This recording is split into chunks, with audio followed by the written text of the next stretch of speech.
Guys, thank you so much for being here today. We are so honored that you guys would come and have this interview with us. I just want to take a few minutes and introduce you and tell us what your name is and maybe what you do for a living. We'll start here.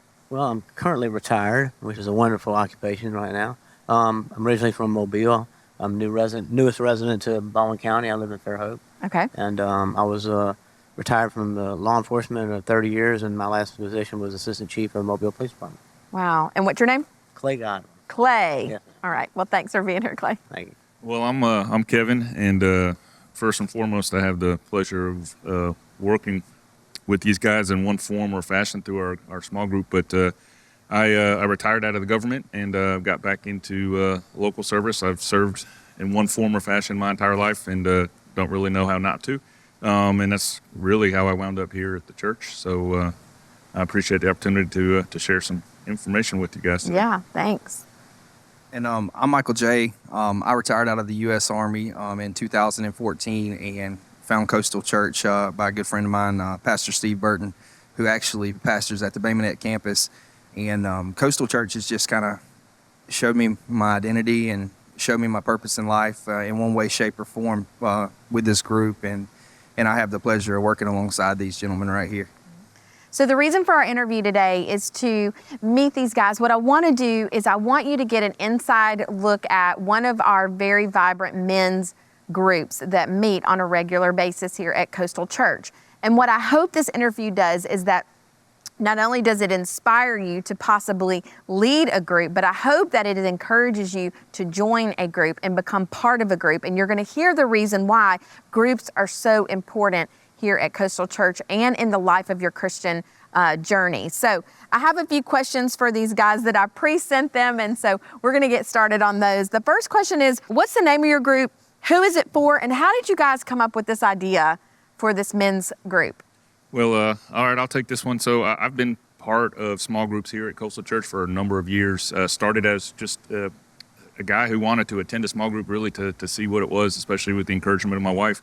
And sort of rose to this calling that I can't really describe, which was I have to do more than just be here. I have to do something to help others come alongside. And we have been in similar small groups together for a while, and just this several months ago, when the new season started for a new semester for small groups, we wanted to take what we already have and create a group called The One. And of course, we're going to focus on The One, but really the group, honestly, at its core was, sometimes you're in the group of 99 and you don't really see what's happening around you and you feel like everything's okay.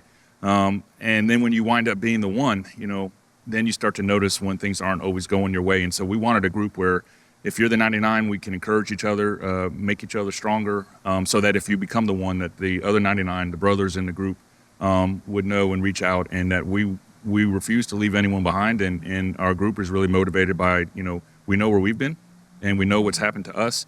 And we know that those experiences are not isolated to just the case of our three. And we've seen that through all the men that have come to our group. Tell us a little bit about how what you have seen God do in the lives of the men. Maybe give us a story or two of what you've seen personally in the lives of some men in your group. I've watched so many different things happen in men's lives, whether or not it's been marriages that have been restored, whether or not it's we've celebrated the first year of sobriety with members who've maintained sobriety for a year, and not only just maintained it, but they see hope in the future of that for a long term. And not just that, but we also have just watched people refine their purpose and redesign what their life's going to look like through the help of the group and through God's word, just showing them that, when life may end on a cliffhanger for people where they think that their purpose is over and they don't know what to do or where to go, we've watched God just show people like this new life, this new identity, this new purpose, and create hope where people actually want to live, not only just live, but thrive. Yeah. And I think this morning, as a matter of fact, right before church service, I had one of the men in the group come up to me, and we were talking about the group, and he shared something interesting when he said that we all come from different places and different stories, and yet we all share this common bond and this common desire to find this freedom. And that's whether somebody's, suffered a marital issue. We've had men and still have men in our group, whether it's a veteran dealing with issues here and just how everyday life affects things that they've seen or done, Right. or just somebody that's come to the group because they just have a passion to help others and then find out that they're actually able to help themselves at the same time. Right. And so I think what MJ's brought up is exactly what this group is designed for. That's so good. Clay, do you have anything to add to that? Yeah, this church, Coastal Church, saved my life before I even knew what Coastal Church was. Wow. Because Kevin and me worked together. I didn't meet Michael J till I got here, but me and Kevin worked together, and he was kind of a friend that I used for spiritual matters. I was going through a tough time. I was in the beginning of a divorce, had some medical issues, and work was stressful, and he was kind of my vet for that. And I went to him one night and said, I need to talk to you tomorrow about something. He goes, about work? No, I said, no, it's personal. So I came in his office the next day and told him what was going on, and he said, well, why don't you come to our men's group? Our Wow. men's group. And I know what a men's group is. I said, sure, I'll go. So I go, and it's 6 guys, and they meet at each other. They alternate whose house they meet at every weekend and talk over spiritual matters and strengthen each other. Iron sharpens iron. Yeah. And so it was about 4 weeks into it. I'm sitting here, I'm saying, they're talking. I think somebody was answering a question. I'm sitting there talking to myself, and I was like, why am I here? I just realized all these guys went to the same church. I don't Wow. even know where their church is. And they're all spiritual leaders in the church, leading small groups and things. And I knew, like I tell them, I knew enough about the Bible just to be dangerous. I mean, Right. I was not well versed in the Word. And I asked Kevin that night, I said, why am I here? He said, God put you here. Put you there. Don't worry about it. So that's how it started with me. And of course, through them, I became a member of the church. And by meeting all of the members of the church, Right. the leaders in the church, before I ever was a member. So it saved my life before I knew the church was even here. So. Isn't that awesome? It's That's so incredible. good. And that's just like, that's the idea of the group, is that anybody can be a part of your group. And when they come, they feel accepted. They feel loved. They don't even have to know why they're there. And God can still do a work, right? So that is so good. All right. What has God done in your life personally through leading a group? Like by being one of the leaders? Clay, specifically, Kevin was telling me about how in your life, since you're retired now, and you're formerly a really busy guy as an assistant chief of police of Mobile, and now you spend your days picking guys up for lunch to encourage them. Tell me about that and like It's just, I think what that does for you as well. Somebody brought up an idea of try to see 2 blessings every day that God does. And, you see somebody helping an old lady across the street, Yeah. to open the door. I had a different view on it for personally. I wanted to try to be a blessing to at Yeah. least one person a day. That's And that could good. be opening a door or lending somebody some money that's broke and has children to feed and that kind of thing. So that's what I started doing. Just helping other people every day. If I ran into somebody who needed assistance, well, I needed to help them, or I'd find somebody to help them. And I think it's just the feeling that comes from the group. We don't have like rules of how a group works. So Right. It's just the heart that we bring to the meetings. And these are wonderful men of God, and I'm learning how to be one in their wake of their genius. Yeah. Um, Kevin, tell us about what you were telling me about what Clay does. And I thought that was so good that day when you said he picks people up and Well, and the heart behind that. you know, and I so appreciate where Clay is at, but it's not because I'm surprised, because I already knew, like, because of my own life and in Michael J's life, like, God works these incredible miracles, but sometimes we don't stop and see them. Right. And so, you know, maybe we've lost faith because we didn't see the miracle that was happening in our own lives because we were so busy focused on a problem or something else. And so to see it firsthand in my brother here and to see it, but to also see that go to a point where he goes from being the one to running into the middle of the pack in 99 so that he can help find the other one. And that really goes to the heart of our group. Yeah. And you know, we were all there. Like, every one of us has a story. I have a story. Clay has a story. MJ's got a story. And, you know, this group, being part of a group, has kept me focused. As I've worked through things in life, because we're not all perfect, we Right. see where we can better improve, be a better husband, be a better father, be a better friend to somebody that we know, and also a servant to somebody that we don't know.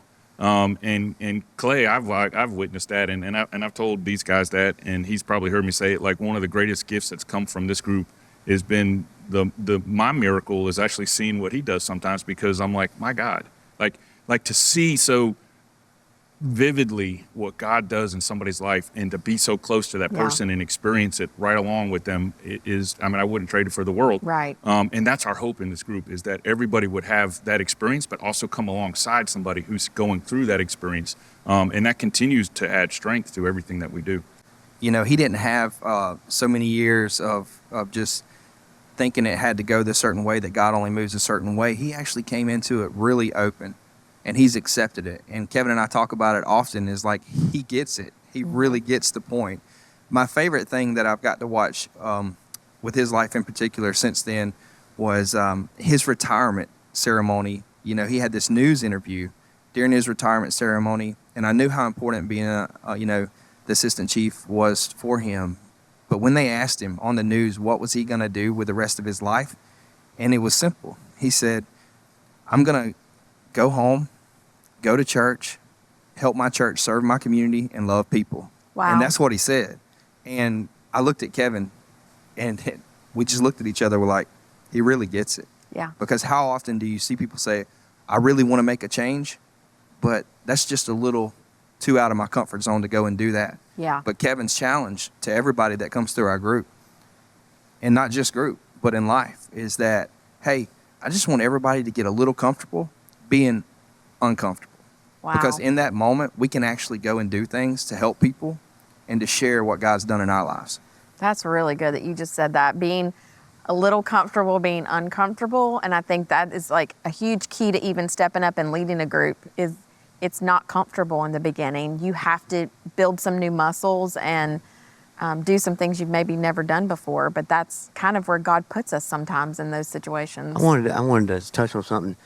I watched this group that I joined form kind of from the outside in, and I believe it was told to me correctly how they got started, and I'll let them add to that. But what it was is I was asking them how they got together.